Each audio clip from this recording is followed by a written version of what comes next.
Hi అండి. నమస్తే అండి. కుప్పం ఇన్నేళ్ళు ముఖ్యమంత్రిగా ఉన్నారు చంద్రబాబు గారు. ఇంతకాలం కుప్పం ఎమ్మెల్యేగా పనిచేశారు. కానీ కుప్పంలో ఎటువంటి అభివృద్ధి చేయలేదు. ఇది వైసీపీ వాళ్ళ ఆరోపణ. దీని మీద ఏం చెప్తారు? ఒకటి, ఈరోజు కుప్పం గురించి మాట్లాడే ప్రతి ఒక్కరికి నేను చెప్పదలుచుకుంది ఒకటి. 35 ఏళ్ల క్రితం చంద్రబాబు నాయుడు గారు శాసనసభ్యుడు కాకముందు కుప్పం ఎలా ఉనిందో మీకు తెలుసా? ఈరోజు పిల్ల మూతి మీద మీసాలు రానోళ్ళు, ఈరోజు సోషల్ మీడియాలో ఏదో ఒక 2 పోస్టులు పెట్టి 2 లైకులు వచ్చేవాళ్ళు, చంద్రబాబు నాయుడు గారి గురించి కుప్పిగంతులు వేసే వాళ్ళకి నేను చెప్పదలుచుకుంది ఒకటే. మీకు కుప్పం ముందు ఎలా ఉనిందో తెలుసా? తెలియకపోతే ముందు తెలుసుకోండి. ఆ తర్వాత చంద్రబాబు నాయుడు గారు కుప్పంకి ఏం చేశారో, ఎలాంటి మార్పులు తీసుకొని వచ్చారో, ఒక మోడల్ నియోజకవర్గంగా ఎలా తీర్చిదిద్దాడో, దేశంలో ఎక్కడా లేని విధంగా 2 మేజర్ సిటీస్తో రైల్వే కనెక్షన్ కావచ్చు, బస్ కనెక్షన్ కావచ్చు, అదేవిధంగా రోడ్ డెవలప్మెంట్ కావచ్చు, అదేవిధంగా పాడి పరిశ్రమను అభివృద్ధి చేయడం కావచ్చు, ఏ నియోజకవర్గంలో లేని విధంగా ఇండస్ట్రీస్ కావచ్చు, యూనివర్సిటీస్ కావచ్చు, medical colleges, polytechnic colleges, junior colleges, schools కావచ్చు, అదేవిధంగా అక్కడ వాళ్ళకు ఉపాధి కావచ్చు, ఇవన్నీ ఇక్కడ కుప్పంలో పండించే పంటలు ప్రపంచానికి ఎక్స్పోర్ట్ చేసే విధంగా ఏ విధంగా కమ్యూనికేషన్ సిస్టమ్ బిల్డ్ చేయడం, ఇవన్నీ ఏ విధంగా చేశాడు? గత 35 ఏళ్ల క్రితం కుప్పంలో ఇవన్నీ ఉన్నాయా? ఒక్కసారి ఆలోచించండి. చంద్రబాబు నాయుడు గారు ఆ నియోజకవర్గాన్ని ఎందుకు తీసుకున్నాడు? ఆ నియోజకవర్గాన్ని ఒక ఛాలెంజ్గా తీసుకొని ఏ విధంగా అభివృద్ధి చేశాడు? చంద్రబాబు నాయుడు గారిలో ఉండే ఒక మైనస్ ఏంటంటే అండి, ఆయన తన బాధ్యతగా అన్ని పనులు చేసుకుంటూ వెళ్ళిపోతాడు. ఎక్కడైనా కానీ చేసింది ఆయన ఎక్కడ చెప్పుకోడు ప్రత్యేకంగా నేను ఇది చేశాను. ఆయన బాధ్యతగా భావించి అన్ని పనులు చేసుకుంటూ నా యొక్క బాధ్యత అని చెప్పి తీసుకుని పోతాడు. ఈరోజు హైదరాబాద్ గురించి ఆయనకి అందరూ చెప్పుకుంటారు, కానీ ఆయన నియోజకవర్గాన్ని హైదరాబాద్తో ధీటుగా అభివృద్ధి చేశాడు. అది తెలుసా? ఎంతమందికి తెలుసు? ఒకప్పుడు చంద్రబాబు నాయుడు గారు 1989లో కుప్పం ఎంచుకున్నప్పుడు కుప్పం ఎలా ఉండింది? చంద్రబాబు ఈరోజు లోకేష్ గారు ఏ విధంగా అయితే ఛాలెంజింగ్గా ఎప్పుడు గెలవని నియోజకవర్గాన్ని ఏ విధంగా అయితే ఎంచుకున్నాడో, అదేవిధంగా ఆ రోజు చంద్రబాబు నాయుడు గారు మారుమూల ప్రాంతాన్ని ఏమీ లేని నియోజకవర్గాన్ని ఎంచుకొని ఆ నియోజకవర్గాన్ని మోడల్ నియోజకవర్గాన్ని తీర్చిదిద్దాడు. 1989లో చంద్రబాబు నాయుడు గారు కుప్పం నియోజకవర్గాన్ని ఎంచుకున్న తర్వాత ఆయన కుప్పంకి వెళ్ళినప్పుడు అక్కడ రోడ్లు లేవు. వీకోట కుప్పం ఉంది, ఆడొక్కటే సింగిల్ తార్ రోడ్, ఇంకెక్కడ రోడ్లు లేవు. కాలు మాట్లాడాలంటే కర్ణాటక బోర్డర్ వరకు అంటే కుప్పం నుంచి 15-20 కిలోమీటర్లు దాటొచ్చి మాట్లాడాలి. ఆ విధంగా ఉన్నాయి పరిస్థితులు. అదే కాకుండా ఆ రోజు అక్కడ ఉండేదానికి ప్రభుత్వ గెస్ట్ హౌస్లు అవి కూడా ఏం లేవు. ఎక్కడన్నా పోతే ఒక దగ్గర ఉందామని ప్రభుత్వ గెస్ట్ హౌస్ చంద్రబాబు నాయుడు గారు వాళ్ళు అక్కడికి వెళ్ళి ఇప్పుడు ఎమ్మెల్సీ దొరబాబు గారు ఉన్నారు కదా, ఆయన ఆ రోజు ఫస్ట్ కాన్స్టిట్యుయెన్సీకి విజిట్ చేసినప్పుడు చంద్రబాబు నాయుడు గారు అక్కడ కూర్చోంటే తలుపులు ఇవి పడిపోయినాయి, అట్టున్నాయి. అంటే అంత పాడుబడిపి ఆ విధంగా ఉన్నాయి ప్రభుత్వ గెస్ట్ హౌస్లు ఇవి కూడా. రోడ్లు లేవు, కనెక్షన్ సిస్టమ్ లేదు. అక్కడ ఏంటంటే ఎక్కువగా ఒక మూఢనమ్మకాలను ఎక్కువ నమ్మేవాళ్ళు. ఇంట్లో కనీసం గుడిసెల్లో ఉండేవాళ్ళు, ఇల్లు లేముండేది గుడిసెలు ఉండేవి. ఆ గుడిసెల్లో నుంచి ఆడవాళ్ళు కనీసం బయటకు వచ్చేవాళ్ళు కాదు. అదేవిధంగా మగవాళ్ళు కూడా ఏంటో అక్కడికక్కడే ఉండేవాళ్ళు. రోడ్లు బాగుండేవి. మూఢనమ్మకాలతో ఒక మారుమూల ప్రాంతంగా వాళ్ళకి నాగరికత కూడా అవగాహన లేని రోజుల్లో చంద్రబాబు నాయుడు గారు అక్కడ నియోజకవర్గాన్ని ఎంచుకొని ఫస్ట్ నియోజకవర్గం మొత్తాన్ని 1989 ఎలక్షన్స్లో ఆయన కంటెస్ట్ చేసేప్పుడు నియోజకవర్గం మొత్తం ఒక అవగాహన తెచ్చుకొని దానిపైన రిపోర్ట్స్ తెప్పించుకొని అవన్నీ తెప్పించుకొని ఏం చేయాలి, కుప్పం ఎలా మార్చాలి ఒక విజన్తో ఆ రోజుల్లోనే 1989లో తొలిసారి ఎలక్షన్లో గెలవడం జరిగింది. ఎమ్మెల్యేగా చంద్రబాబు నాయుడు గారు 6,000 పై మెజారిటీతో కుప్పంలో 1989లో చంద్రబాబు నాయుడు గారు ఎమ్మెల్యే అయ్యారు. 1989లో తెలుగుదేశం పార్టీ ప్రతిపక్షంలో ఉంది. ఇంకా ప్రతిపక్షంలో ఉంటే మీకు తెలుసు.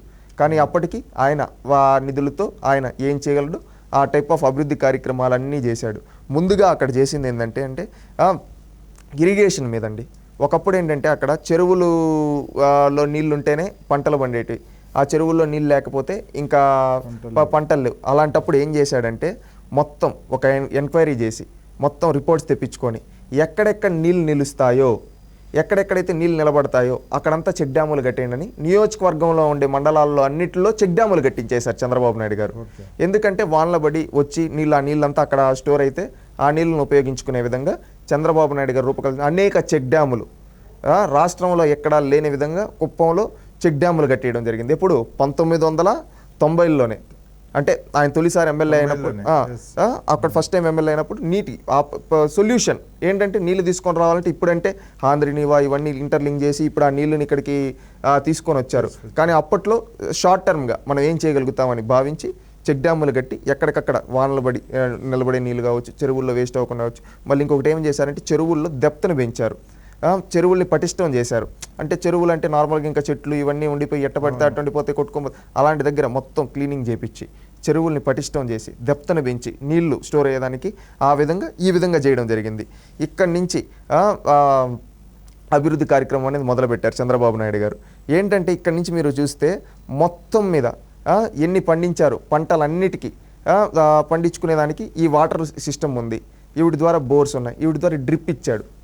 డ్రిప్ ఇప్పుడు కాదు ఇచ్చింది, 1995లోనే తన నియోజకవర్గంలో మొదలుపెట్టి డ్రిప్ ఇచ్చి అక్కడ ఆ డ్రిప్ ద్వారా వీళ్ళు పంటలు పండించుకునేదానికి ఎలాంటి పంటలో తెలుసా అండి, వెజిటేబుల్స్, అదేవిధంగా ఫ్లవర్స్ ఇలాంటివి పెట్టేదానికి ఆ రోజే వాళ్ళని తీర్చిదిద్దాడు. ఆ విధంగా వాటర్ ఇచ్చి హార్టికల్చర్ని డెవలప్ చేశాడు. గ్రీన్ హౌసెస్ ఉంటాయి కదండి, ఆ విధంగా అవి బిల్డ్ చేసి అక్కడ రోసెస్, ఫ్లవర్స్ ఇవి మళ్ళీ అదేవిధంగా కూరగాయలు ఇవి పండించుకునే దానికి చేశారు. మీకు ఒకటి తెలుసో తెలీదు, యూఎస్ఏకి యూకేకి నవంబర్ డిసెంబర్ టైంలో క్రిస్మస్కి న్యూ ఇయర్కి మన కుప్పం నుంచి రోసెస్ అనేది ఎక్స్పోర్ట్ అవుతాయి. ఓకే, ఆ విధంగా అభివృద్ధి చేశాడు. ఇది ఎంతమందికి తెలుసు? హార్టికల్చర్ని డెవలప్ చేశాడు తన నియోజకవర్గంలో. ఈరోజు అందరూ మాట్లాడుకుంటుంటారు హార్టికల్చర్ ఇవన్నీ, అది ఆ రోజుల్లోనే ఇంప్లిమెంట్ చేసి చూపించాడు చంద్రబాబు నాయుడు గారు. అది చంద్రబాబు నాయుడు గారు కుప్పం మీద ఉన్న కమిట్మెంట్. ఇవే కాకుండా పాడి పరిశ్రమను అభివృద్ధి చేశాడు. ఎందుకంటే అక్కడ చెప్పాం మూఢనమ్మకాలతో ఈ విధంగా ఉంటారు, వీళ్ళందరికీ ఒక ఉపాధి చూపించాలనే ఉద్దేశంతో పాడి పరిశ్రమను అభివృద్ధి చేశారు.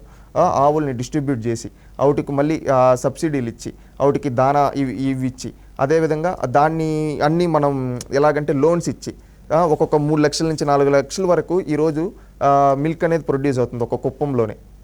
అంటే అర్థం చేసుకోండి ఏ విధంగా ఎంకరేజ్ చేశారు. ప్రతి ఒక్కరికి పల్లెల్లో ఉండే వాళ్ళకి పాడి పరిశ్రమ అభివృద్ధి చెందాలని చెప్పి ఆవులు ఇప్పించారు. ఆ తర్వాత వాటికి సమ్ వెటర్నరీ హాస్పిటల్స్ ఉంటాయి, అవి బిల్డ్ చేశారు.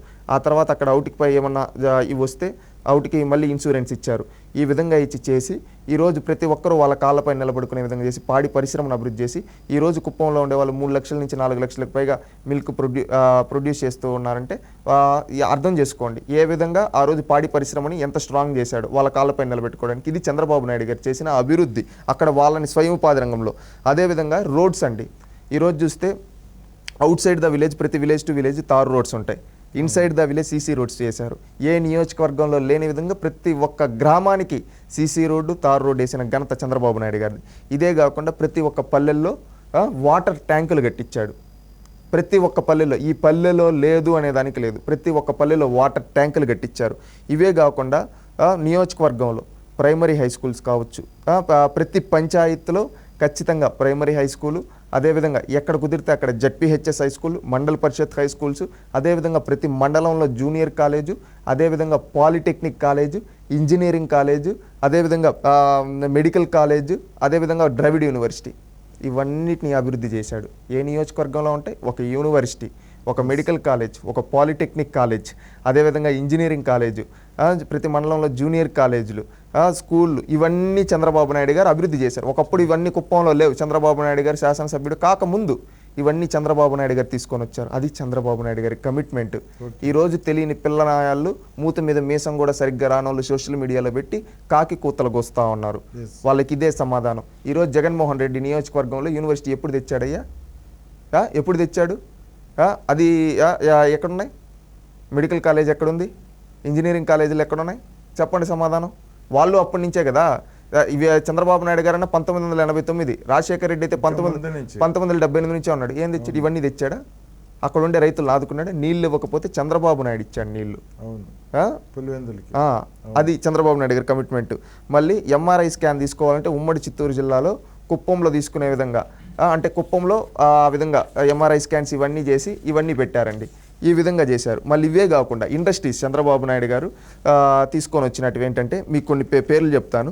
హిండాల్కో, ఆదిత్య బిర్లా వాళ్ళది అల్యూమినియం ఎక్స్టెన్షన్ ఇండస్ట్రీ, ఇది కుప్పంలో ఉందండి. అదేవిధంగా సాహి ఎక్స్పోర్ట్స్ 4000 మంది వర్క్ చేస్తున్నారండి. ఇది గార్మెంట్స్ ఇండస్ట్రీ అండి. ఆర్బీఐ టెక్స్టైల్స్ పత్తి నుంచి దారం తీస్తారు కదండి, ఇది దాన్ని వేరే దేశాలకు కూడా ఎక్స్పోర్ట్ చేస్తారు, అది కుప్పంలో ఉందండి. స్కైబర్ డైనమిక్స్ అని మిల్క్ తీసి ఓఆర్ఎస్ లాంటి ప్రోడక్ట్స్ చేస్తారు కదండి, టెట్రా ప్యాకింగ్ యూనిట్, అది కుప్పంలో ఉందండి.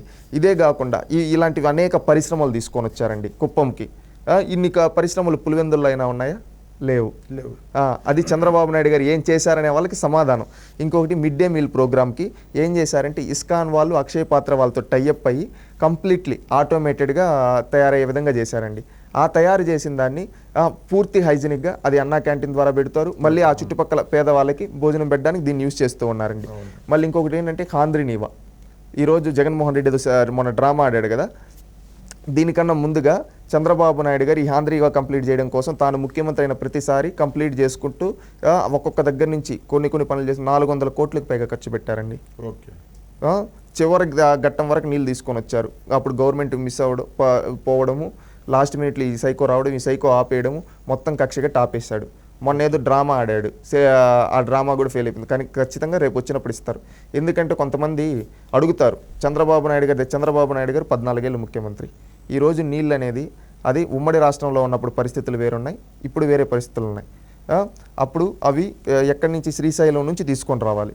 శ్రీశైలం ఎక్కడ, కుప్పం ఎక్కడ, అది కాలువల ద్వారా తవ్వి ఈ విధంగా తీసుకుని ఇవన్నీ 90% చంద్రబాబు నాయుడు గారి పనులు పూర్తి చేశారు. ఇంకా మళ్ళీ వచ్చిన ముఖ్యమంత్రులు ఎవరు పట్టించుకోవడం వల్ల లేట్ అయింది. కానీ అప్పటికి చంద్రబాబు నాయుడు గారు ఏం చేశారు, వాటర్ ట్యాంకులు పెట్టడం కావచ్చు, చెక్ డ్యాములు కట్టడం కావచ్చు, చెరువులను డెప్త్ పెంచడం కావచ్చు, ఈ విధంగా కుప్పం ప్రజల దాహర్తిని తీర్చడం కోసం ఇవన్నీ ఒక అపర భగీరథుల్లా చేశాడు కుప్పం ప్రజలకి చంద్రబాబు నాయుడు గారు. మళ్ళీ కుప్పానికి నీళ్ళు ఇచ్చేది కూడా చంద్రబాబు నాయుడు గారు ఈ హాంద్రీ నీవా ద్వారా. ఇదే కాకుండా ఎయిర్పోర్ట్ కోసం ల్యాండ్ ఎక్విజిషన్ చేశారు. కొంతమంది అంటా ఉంటారు పిల్ల బచ్చాలు, ఎయిర్పోర్ట్ ఎందుకు చంద్రబాబు నాయుడు గారు తిరగడానికే ఈ విధంగా కొంతమంది గేలు చేస్తూ ఉన్నారు. వాళ్ళకి చెప్పే సమాధానం, మీ మైండ్ సెట్ అక్కడ వరకే పెట్టుకున్నారు కాబట్టి మీ జీవితాలు అలా తగలడాయి. వాటి గుర్తుపెట్టుకోండి, ఆయన ఏం చేశాడు, తన నియోజకవర్గంలో ఒక గ్రీన్ హౌసెస్ ద్వారా ఒక హార్టికల్చర్ని డెవలప్ చేశాడు. ఆ హార్టికల్చర్ ద్వారా అక్కడ పండించే పంటలను కావచ్చు, అక్కడ పండించే పూలు కావచ్చు, రకరకాలవి అవుట్నన్నిటిని ప్రపంచ దేశాలకి ఎక్స్పోర్ట్ చేసే విధంగా అక్కడ తయారు చేశాడు. ప్రపంచ దేశాలకు ఎక్స్పోర్ట్ చేయాలంటే ఇప్పటికి ఎక్కడికో చెన్నైకో బెంగళూరుకో ఎయిర్పోర్ట్కి వెళ్ళడం ఎందుకు, మన నియోజకవర్గంలోనే ఒక ఎయిర్ స్ట్రిప్ అనేది ఉంటే అక్కడి నుంచి మనం డైరెక్ట్గా ఎక్స్పోర్ట్ చేయగలుగుతాం కదా, అప్పుడు మనకు ఇంకా మార్కెటింగ్ బాగా పెరుగుతుంది కదా అనే ఉద్దేశంతో ఆయన పెట్టాడు. దానికి ల్యాండ్ ఎక్విజిషన్ చేసి ఇవన్నీ కూడా చేశారు. ఇది కమిట్మెంట్, నాయకుడికి నియోజకవర్గం పైన ఉన్న కమిట్మెంట్. ఇది ఎక్కడో ఎవరికి ఉందండి. మళ్ళీ ఇంకో కుప్పం టౌన్లో 75% రోడ్స్ వైండింగ్ చేశారు. ఎందుకంటే రోడ్ల అభివృద్ధి చెందితేనే డెవలప్మెంట్ వస్తుంది అంటారు. అందుకని 75% రోడ్స్ అన్ని వైడనింగ్ చేశారు. ఇవి కాకుండా ఎన్టీఆర్ సుజల శ్రావంతి ద్వారా ప్రతి పల్లెలో ₹2 మినరల్ వాటర్ ప్లాంట్లు పెట్టించారు చంద్రబాబు నాయుడు గారు. ఇదే విధంగా ప్రైమరీ హెల్త్ కేర్ సెంటర్లు ప్రతి పంచాయతీలో ప్రైమరీ హెల్త్ కేర్ సెంటర్లు పెట్టించారు. ఏమన్నా చిన్నవి ఎవరికన్నా జ్వరం ఇలాంటివి వస్తే అక్కడికి వెళ్ళి చెకప్ చేసుకునేదానికి చిన్న అవుట్గా ప్రైమరీ హెల్త్ కేర్ సెంటర్లు పెట్టించారు. మీరు ఇంకొకటి చూస్తారు, కుప్పంలో కార్పొరేట్ హాస్పిటల్కి దీటుగా 100 పడకల గవర్నమెంట్ హాస్పిటల్ని బిల్డ్ చేశారు. ఈవెన్ కరోనా పరిస్థితుల్లో కూడా అక్కడ ఎన్టీఆర్ ట్రస్ట్ ద్వారా ఆక్సిజన్ ప్లాంట్లు పెట్టి సేవ చేశారు. అది చంద్రబాబు నాయుడు గారు తన సొంత నిధులతో. ఇది చంద్రబాబు నాయుడు గారు చేసింది, 100 పడకల హాస్పిటల్ని బిల్డ్ చేయడం. అదేవిధంగా తన సొంత నిధులతో అక్కడ ఇది ఆక్సిజన్ ప్లాంట్లు పెట్టించారు. ఇది కాకుండా కుప్పం బస్ స్టాండ్ని డెవలప్ చేశారు. ఈరోజు పులివెందుల బస్ స్టాండ్ కూడా ఉండదు, కుప్పం బస్ స్టాండ్ ఉన్నట్టు అంత అద్భుతంగా మొన్న కట్టినాడు జగన్మోహన్ రెడ్డి. ఏంటి, తన తండ్రి తాను ఎమ్మెల్యేలుగా ఉంటే 40 ఏళ్ళగా ఉంటే మొన్న కట్టినాడు. అది కూడా పెక్కులుగా మళ్ళీ దాంట్లో నుంచి నీళ్లు గారుతాయి, ఈ విధంగా ఉన్నాయి. అలాంటిది చంద్రబాబు నాయుడు గారు 1990లోనే ఒక మంచి హై టెక్నాలజీ బస్ స్టాండ్ని ఆ రోజుల్లోనే కట్టడం జరిగింది. ఇది చంద్రబాబు నాయుడు గారు చేసింది. బెంగళూరు చెన్నై మధ్యలో ఉంటుందండి కుప్పం. బెంగళూరు నుంచి చెన్నైకి వెళ్ళే ప్రతి ట్రైన్ కుప్పంలో ఆగుతుంది. ఆ విధంగా with central government support Chandrababu Naidu గారు ఆ రోజు ప్రపోజల్స్ తీసుకొని దాన్ని ఫుల్ఫిల్ చేశారు. ఏంటంటే అక్కడ కుప్పం నుంచి ఇటు చెన్నైకి కానీ బెంగళూరుకి కానీ ఏ ట్రైన్ అయినా కానీ కుప్పంలో ఆగుతుంది, మిడ్ పాయింట్. ఆ విధంగా తీసుకొని వచ్చారు. ఎవరు 2 మేజర్ సిటీస్, 2 రాజధానులు మధ్యలో కుప్పం ఉంది. రైల్వే స్టేషన్ డెవలప్మెంట్కి కేంద్రంకి రికమెండ్ చేసి అద్భుతంగా రైల్వే స్టేషన్ డెవలప్ చేశారు చంద్రబాబు నాయుడు గారు. రైల్వే స్టేషన్ మొత్తాన్ని ఆధునీకరణ చేసి ఈ విధంగా రికమెండ్ చేసి సెంట్రల్ గవర్నమెంట్ సపోర్ట్తో చేశారు. ఇంకొకటి ఏంటంటే తెలుసా అండి, మీకు ఒక మేజర్ థింగ్, బెంగళూరు వాళ్ళు శాటిలైట్ టౌన్గా కుప్పంని డిక్లేర్ చేసుకున్నారు. అది ఎంత గ్రేట్ అచీవ్మెంట్. ఎంత అభివృద్ధి జరుగుంటే బెంగళూరు లాంటి ఒక రాష్ట్ర రాజధాని సంబంధించి ఆ రాజధానికి సంబంధించిన వేరే స్టేట్, మన స్టేట్ కూడా కాదు, వేరే స్టేట్ వాళ్ళు ఇది మా శాటిలైట్ టౌన్ అని చెప్పుకున్నారంటే ఏ విధంగా అభివృద్ధి చెందుంటే కుప్పం ఆ విధంగా చెప్తారు. ఇది ఎంతమందికి తెలుసు? ఈరోజు తెలియని వాళ్ళంతా నోరేసుకొని వాగడం కాదు, ఇవన్నీ తెలుసుకోండి.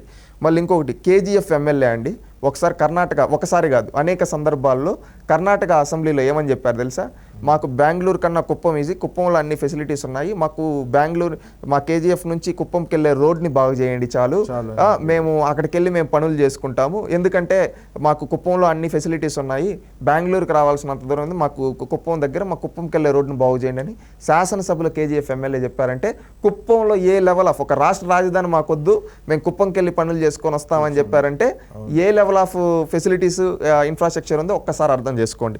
ఇంకొకటి బిఎస్ఎన్ఎల్ టెలిఫోన్ ఎక్స్చేంజ్ కమ్యూనికేషన్ సిస్టమ్ని 2002లోనే అక్కడ ఎస్టాబ్లిష్ చేశారండి. సిగ్నల్స్ అంటే మొబైల్ కనెక్షన్స్, నేను చెప్పాను కదా 1989లో ఫోన్ మాట్లాడాలంటే 15-20 కిలోమీటర్ల దూరం వెళ్ళాలి, అలాంటిది 2002కి చంద్రబాబు నాయుడు గారు అక్కడి నుంచే బిఎస్ఎన్ఎల్ అప్పుడు టెలికాం రెవల్యూషన్ తీసుకొని వచ్చినప్పుడు తన కుప్పం నుంచే మొదలుపెట్టి ఈ విధంగా స్టార్ట్ చేశారండి. ఇంకొక కుప్పం టౌన్లో డ్రైనేజ్ సిస్టమ్ టోటల్ డెవలప్ చేశారు, ఎలక్ట్రిఫికేషన్ చేశారు టోటల్ కాన్స్టిట్యున్సీ. ఈ గ్రామంలో కరెంటు లేదు అనే మాట లేదు, ఎందుకంటే ఒకప్పుడు ఏ ఊర్లో కరెంట్ లేదు, కానీ తాను ఎమ్మెల్యే అయిన కొద్ది రోజుల్లోనే 10 ఏళ్లలోనే టోటల్ 100% ఎలక్ట్రిఫికేషన్ చేశారు, కుప్పం టౌన్ డ్రైనేజ్ సిస్టమ్ని డెవలప్ చేశారు. అదేవిధంగా బిఎస్ఎన్ఎల్ లాంటి టెలిఫోన్ ఎక్స్చేంజ్ సిస్టమ్స్ని తీసుకొని వచ్చి టవర్స్ని పెట్టి అక్కడ కమ్యూనికేషన్ సిస్టమ్ డెవలప్ చేశారు. అదేవిధంగా టూరిజం రిసార్ట్స్ కట్టారు చుట్టుపక్కల. మళ్ళీ ఇంకొకటి ఏంటంటే అండి, రామకుప్పం దగ్గర ననియాల ఫారెస్ట్ అని ఉంది, అక్కడ ఏనుగులు తాకిడి ఎక్కువ, అలాంటిది ఆ ఏనుగులు వచ్చి పల్లెల పైన పడిపోయినప్పుడు అక్కడ వాళ్ళ పంటలు ఇవన్నీ నాశనం అయిపోతున్నాయని చెప్పి చంద్రబాబు నాయుడు గారు ఏం చేశారంటే కొన్ని ట్రైన్డ్ ఎలిఫెంట్స్ని పెట్టి వైల్డ్ ఎలిఫెంట్స్ని తరమడానికి పెట్టి ఒక ఎలిఫెంట్ క్యాంప్ ఏర్పాటు చేశారు, టూరిజం డెవలప్, చిల్డ్రన్స్ పార్క్స్ పెట్టారు, రిసార్ట్స్ కట్టారు. ఇది కాకుండా టోటల్ ఆ ఫారెస్ట్ ఏమంటే సోలార్ ఎలక్ట్రిక్ ఫెన్స్ వేశారు, సోలార్ ఎలక్ట్రిక్ ఫెన్స్ పెట్టి, అంటే చూడండి సోలార్ ఎలక్ట్రిక్ ఫెన్స్ అంటే అది ఎంత నాలెడ్జ్ ఉండాలి, అవి ఆ రోజుల్లో చేశారు. 1999లో వాటర్ షెడ్ ప్రోగ్రామ్ పెట్టి ఫారెస్ట్ని డెవలప్ చేశారు యూజింగ్ రైన్ వాటర్. ఈ విధంగా చంద్రబాబు నాయుడు గారు చేశారు. ఇవి మాత్రమే కాదండి, అనేక అభివృద్ధి కార్యక్రమాలు అనేది చంద్రబాబు నాయుడు గారు చేయడం జరిగింది ఎక్కడ, కుప్పంలో. అది చంద్రబాబు నాయుడు గారి కుప్పం పైన ఉన్న కమిట్మెంట్. ఇవి మాత్రమే కాకుండా అనేక అభివృద్ధి సంక్షేమ కార్యక్రమాలు కుప్పం ప్రజలకు అందించారు. చంద్రబాబు నాయుడు గారు ముఖ్యమంత్రిగా ఉన్నా, ప్రతిపక్ష నాయకుడిగా ఉన్నా, ఎక్కడున్నా కానీ కుప్పం ప్రజలు నా గుండెల్లో ఉంటారు. కుప్పం ప్రజల అభివృద్ధి కోసం నేను నిరంతరం పాటుపడతాను, ఎందుకంటే వీళ్ళు నేను కనీసం నామినేషన్ వేయడానికి కూడా ఏ రోజు వెళ్ళలేదు, కానీ నన్ను నిర్విరామంగా గెలిపిస్తూ నేను ఈరోజు ముఖ్యమంత్రిగా రాష్ట్రం మొత్తం చూసుకుంటూ రాష్ట్రాన్ని అభివృద్ధి చేయగలుగుతున్నానంటే అది కుప్పం ప్రజలు నాకు ఇచ్చిన వరం అంటాడు ఆయన. ఎందుకంటే కుప్పం ప్రజలకు సేవ చేసుకోవడం నా బాధ్యత. కుప్పం అభివృద్ధి ఎక్కడికి వెళ్ళినా కానీ ప్రపంచంలో కుప్పం అంటే చంద్రబాబు అంటారు, ఆ గౌరవం నాకు చాలు. కుప్పం ప్రజలు నాకు అలాంటి గౌరవం కల్పించారు. నేను రాకపోయినా కానీ నన్ను మంచి మెజారిటీతో ప్రతిసారి గెలిపించారు మీరు. ఈసారి కూడా 1,00,000 మెజారిటీ లక్ష్యంగా కుప్పం ప్రజలు కదులుతున్నారంటే ఒక్కసారి అర్థం చేసుకోండి ఎంత సేవ చేస్తున్నంటే. ఈ విధంగా ఏ నాయకుడన్నా ఏ నియోజకవర్గాన్ని అయినా చేసుంటాడా? ఒక్కసారి ఆలోచించండి. ప్రైమరీ హెల్త్ కేర్ సెంటర్లు ప్రతి పంచాయతీలు, అదేవిధంగా స్కూళ్ళు, జూనియర్ కాలేజీలు, యూనివర్సిటీలు, మెడికల్ కాలేజీలు, పాలిటెక్నిక్ కాలేజీలు, ఇవి మాత్రమే కాకుండా పాడి పరిశ్రమను అభివృద్ధి చేయడం, అదేవిధంగా హార్టికల్చర్ను అభివృద్ధి చేయడం, అదేవిధంగా 2 మేజర్ రాజధానులకి మధ్యలో ప్రతి ఒక్క వెళ్ళే రైల్ని ఇక్కడ మధ్యలో కుప్పంలో ఆగబెట్టాం. ఒక రాష్ట్ర రాజధానికి శాటిలైట్ టౌన్గా కుప్పంని చెప్పుకుంటున్నారంటే పక్క రాష్ట్రం వాళ్ళు కూడా మాకు ఆ రాష్ట్ర రాజధాని కన్నా కుప్పంలో మాకు అన్ని ఫెసిలిటీస్ ఉన్నాయని చెప్పారంటే ఎంత అభివృద్ధి చేసి ఉంటే చెప్పుంటారు. వెళ్ళి చూడండి, అంతేగాని నోటికి వచ్చిన మాటలు మాట్లాడితే ఎవరుండరు. ఒక ఏమీ లేని నియోజకవర్గంని, కనీసం విద్యుత్ లేని, కనీసం కమ్యూనికేషన్ సిస్టమ్ లేని, కనీసం ట్రాన్స్పోర్ట్ సిస్టమ్ లేని నియోజకవర్గాన్ని ఎంచుకొని ఆ నియోజకవర్గాన్ని ఈరోజు అన్ని విధాలుగా అభివృద్ధి చేసిన వ్యక్తి చంద్రబాబు నాయుడు గారు. ఈరోజు అక్కడ పండించే పంటలు ప్రపంచానికి ఎక్స్పోర్ట్ చేసే విధంగా తయారు చేశాడు. అక్కడ పాడి పరిశ్రమ అభివృద్ధి చేసి రాష్ట్రంలో ఎక్కడా లేని విధంగా పాడి పరిశ్రమ స్ట్రాంగ్గా ఉన్న నియోజకవర్గంగా తయారు చేశాడు. అక్కడ వాళ్ళకి ఉపాధి చూపించాడు, కంపెనీలు తీసుకొని వచ్చాడు, అదేవిధంగా వాళ్ళ కాళ్ళపైన వాళ్ళు నిలబడుకొని వాళ్ళ జీవనోపాధి సాగించుకునే విధంగా బిల్డ్ చేశాడు. అది చంద్రబాబు నాయుడు గారు. రైతులను కావచ్చు, యువతకు కావచ్చు, అందరికీ ఒక వరంలా అభివృద్ధి చేశాడు చంద్రబాబు నాయుడు గారు. అది చంద్రబాబు నాయుడు గారు కుప్పంకి చేసింది. ఈరోజు గాలి మాటలు మాట్లాడే గాలి ఎదవలు ఇవన్నీ తెలుసుకోండి ముందు. ఎందుకంటే నోరుంది కదా, ఏదో పడితే ఎవడో ఏదో చెప్పాడని చెప్పి ఫేక్ రాతలు రాయడం కాదు. దమ్ముంటే ఇదే విధంగా ఆ రోజుటి నుంచి 1989 నుంచి ఈ రోజుటి వరకు ఎంతోమంది ఎన్నో నియోజకవర్గాల శాసనసభ ఎవరన్నా ఈ విధంగా చేశారా? దేశంలోనే, నాటు రాష్ట్రంలో కాదు, దేశంలోనే ఎవరైనా చేసి ఎవ్వరు చేయని విధంగా చంద్రబాబు నాయుడు గారు. అందుకని కుప్పం ప్రజల గుండెల్లో పెట్టుకొని చంద్రబాబు నాయుడు గారు కనీసం నామినేషన్కి కూడా వెళ్ళకపోయినా కానీ ఆయన్ని గెలిపిస్తున్నారు అంటే అక్కడ ప్రజలకి ఏ విధమైన అభిమానం ఉందో చంద్రబాబు నాయుడు గారి పైన ఒక్కసారి ఆలోచించండి. ఇదే విధంగా చంద్రబాబు నాయుడు గారు కుప్పం అభివృద్ధి చేసినట్టే ప్రతి నియోజకవర్గాన్ని అభివృద్ధి చేశారండి. This- ఆయన హయాంలో ఆయన ముఖ్యమంత్రిగా ఉన్నప్పుడు ప్రతి నియోజకవర్గాన్ని అదే విధంగా అభివృద్ధి చేశాడు, ఎన్నో నియోజకవర్గాల్ని. కానీ అవన్నీ ఏంటంటే ఆయన చేశాడు ఆయన బాధ్యతగా, కానీ ప్రమోషన్ ఎక్కడ చేసుకోలేదు ఆయన. అవును. ఈరోజు మాలాంటి వాళ్ళు తెలుసుకొని చెప్తూ ఉంటే జనాలకు తెలుస్తూ ఉంది. ఇది ప్రతి ఒక్కరు తెలుసుకోవాల్సిన బాధ్యత. ఎందుకంటే ఈరోజు ఫేక్ రాతలు రాసే వాళ్ళు కూడా ఒకటి తెలుసుకోండి, రీసెర్చ్ చేసి తెలుసుకొని మాట్లాడండి. ఏదో రాస్తూ ఉన్నామంటే అది మంచి పద్ధతి కాదు. ఈరోజు భరత్ అని ఎవరో ఒక అతను మాట్లాడతాడు 30 ఏళ్ళు. నువ్వు 30 ఏళ్ళకి ముందు ఎక్కడున్నావయ్యా? నువ్వు మాట్లాడతావు ఈరోజు. తెలుసుకో, చంద్రబాబు నాయుడు గారు అనే వ్యక్తి రాష్ట్రాన్నైనా నియోజకవర్గాన్ని అభివృద్ధి చేయడంలో ఆయనే సాటి. ఓకే. ఆయన విజన్తో నియోజకవర్గాన్ని అభివృద్ధి చేశాడు, రాష్ట్రాన్ని అభివృద్ధి, మళ్ళీ గెలుస్తాడు, మళ్ళీ అభివృద్ధి చేస్తాడు, మళ్ళీ అభివృద్ధి చేస్తూనే ఉంటాడు. ఎందుకంటే ఆయనకి అభివృద్ధి చెయ్యాలి, నా పేరు చరిత్రలో నిలిచిపోవాలనే తపన. ఆ తపన ఏంటంటే మంచిగా నిలిచిపోవాలని చెప్పి చేస్తూ ఉన్నాడు. కుప్పం అంటే చంద్రబాబు, చంద్రబాబు అంటే కుప్పం. 1,00,000 మెజారిటీ లక్ష్యంగా కదులుతున్నారు. ఖచ్చితంగా ఆ మెజారిటీ సాధిస్తారని భావిస్తూ ఉన్నామండి. ఖచ్చితంగా కుప్పం ఇంకా అభివృద్ధి చెంది ఇంకా మోడల్ నియోజకవర్గంగా రానున్న 5 ఏళ్ళలో కూడా తయారవ్వాలని భావిస్తూ ఉన్నాం. ఖచ్చితంగా ఈసారి కుప్పం ప్రజలు కూడా, కుప్పంలో ఉండే యువత కూడా ఇవన్నీ తెలుసుకోండి. ఎందుకంటే ఒకప్పుడు కుప్పం ఎలా ఉంది, ఇప్పుడు కుప్పం ఎలా ఉంది. ఈరోజు ఈ విధంగా ఉండడానికి చంద్రబాబు నాయుడు గారి కృషి, పట్టుదల, ఆయన యొక్క విజన్ కారణం. ఆ విధంగా ఇంకెవరన్నా ఉంటే ఏ విధంగా ఉంటుంది, చంద్రబాబు నాయుడు గారు కాబట్టి ఈ విధంగా ఇన్ని మార్పులు తీసుకొని రాగలిగారు, ఇంత అభివృద్ధి చేశారు. ఈరోజు జగన్మోహన్ రెడ్డి గారు కావచ్చు, అదేవిధంగా ఎన్నో కుటుంబాలు ఏళ్ల తరబడి నుంచి ఉన్న ఏ నియోజకవర్గం అభివృద్ధి చెందని విధంగా కుప్పాన్ని చంద్రబాబు నాయుడు గారు అభివృద్ధి చేశారు. అది చంద్రబాబు అంటే, గుర్తుపెట్టుకోండి. ఓకే అండి, ధన్యవాదాలండి. మంచి విషయాలు చెప్పారు మా ప్రేక్షకులకి.